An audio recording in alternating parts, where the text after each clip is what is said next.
Halo saudara, balik lagi sama Dani Ready. Nah, di video kali ini aku cuman mau sharing aja ya. Jadi gimana ceritanya akhirnya aku bisa naik kelas ke 250 cc 2 silinder. Ya, walaupun motornya bisa dibilang motor tua. Ini Kawasaki Ninja 250R tahun 2011. Tapi buat ukuran Ninja 250R ya, atau orang-orang biasa nyebutnya Ninja Karbu, ini lumayan muda, yaitu 2011, dimana terakhir ini motor diproduksi itu kalau nggak salah tahun 2012, sebelum di tahun 2013 digantiin sama Kawasaki Ninja 250 Fi. Jadi Fi yang lama ya, bukan yang all new ini, itu di tahun 2013.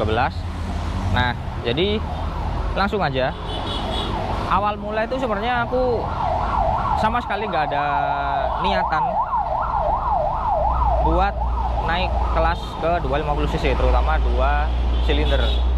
Jadi awalnya sama sekali nggak ada niatan, cuman kalau rasa pengen sih pasti pengen lah ya, namanya orang hobi motor pastinya pengen ngerasain 250 cc 2 silinder, pengen ngerasain mesin stereonya. Nah, jadi awal mulai itu waktu browsing di Facebook, kemudian nemu ada iklan Ninja Karbu ini. Itu sama owner sebelumnya, dia bilang kalau pengen cari tukeran CBR 150 facelift, atau kalau enggak diuangkan.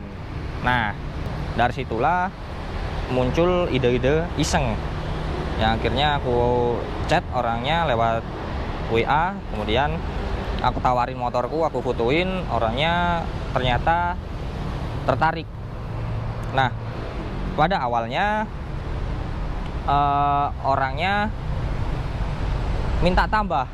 Sebenarnya sih kalau buat nambah sih nggak masalah ya, aku sebenarnya secara motorku tahun 2016 dimana CBR 150 LED atau facelift yang 2016 itu, apalagi punya aku warna hitam yang strippingnya kuning atau hijau stabilo gitu, aku nggak begitu paham juga, itu kan bukan warna favorit. Nah, di Malang sini pasarannya cukup anjlok, jadi banyak yang jual di kisaran di bawah 21-22 jutaan, bahkan ada beberapa yang jual di bawah 20 jutaan.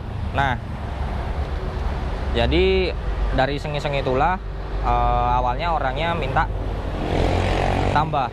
Nah, kemudian aku bilang, maaf mas, aku kalau nambah nggak bisa, secara motorku udah modif, jadi ada beberapa part yang udah diganti, diantaranya velg, kemudian ban swing arm yang udah gede.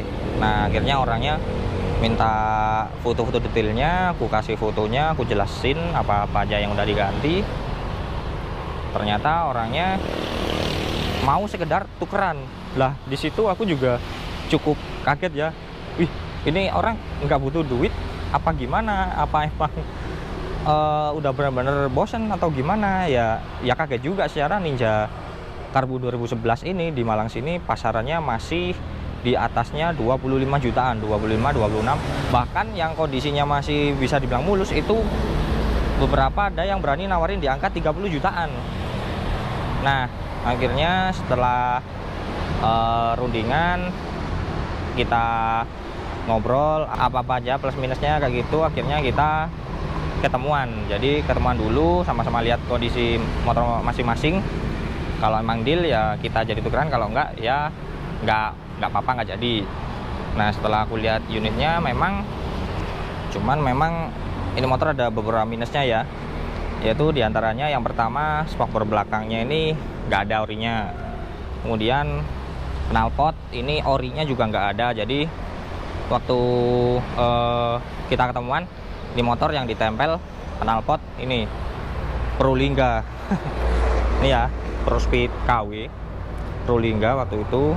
Cuman pas aku waktu itu ngecek ini motor, tiba-tiba orangnya nyamperin sambil bawa knalpot ini Yoshimura. Ini mas, kalau sama mau bawa aja.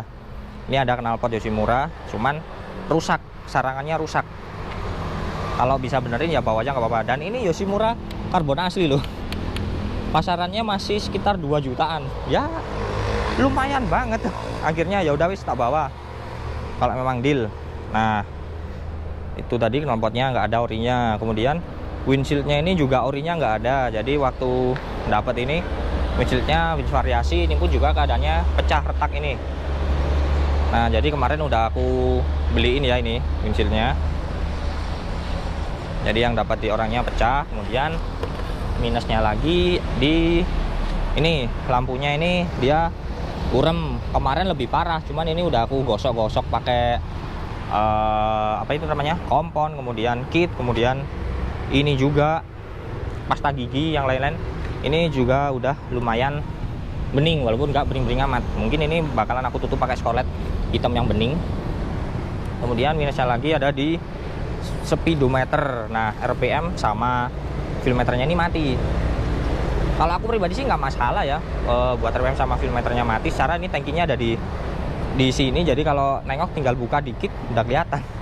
Kemudian buat RPM ini, kalau aku baca-baca di forum-forum Ninja 250R ya, ini ternyata memang penyakitnya Ninja 250R 2011. Nah, jadi waktu itu aku baca-baca memang penyakitnya ada di RPM sini, banyak yang mati. Bahkan ada ya beberapa member yang ngaku kalau RPM-nya ini motor baru usia beberapa bulan itu udah mati.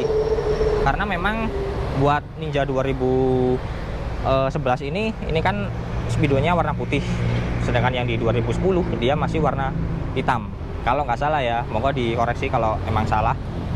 Makanya itu ya kalau buat aku sih nggak masalah ya. Kemudian buat mesin, nah mesinnya sendiri orangnya terus terang ya, dia jujur kalau mesinnya habis diremajakan istilahnya.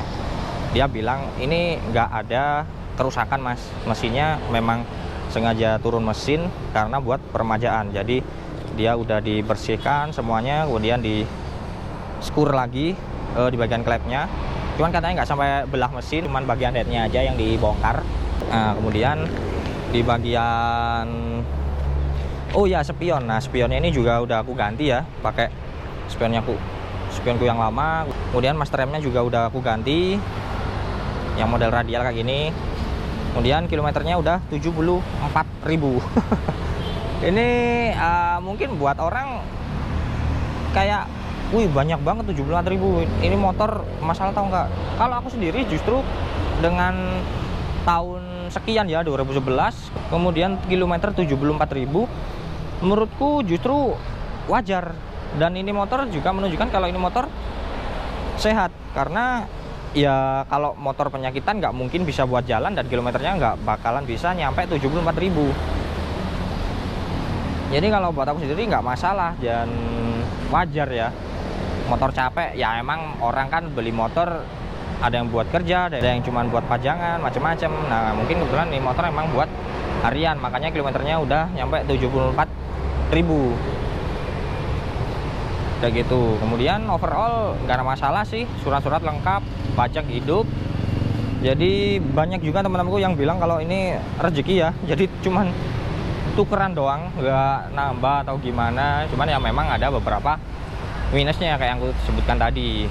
Nah terus apa sih alasan utamaku buat tuker dari CBR 150 ke 45G di tahun yang lebih muda, yaitu 2016, ke tahun yang lebih tua, yaitu tahun 2011. Nah mungkin akan aku jelasin di video berikutnya. Oke lah, mungkin itu aja sih buat vlog kali ini. Jadi next video mungkin aku akan sedikit banyak membahas tentang Kawasaki Ninja 250R ini. Oke, itu aja buat vlog kali ini. Moga-moga bermanfaat. Kurang lebihnya mohon maaf. Terima kasih telah menonton. Oke, and get ready. Dadah.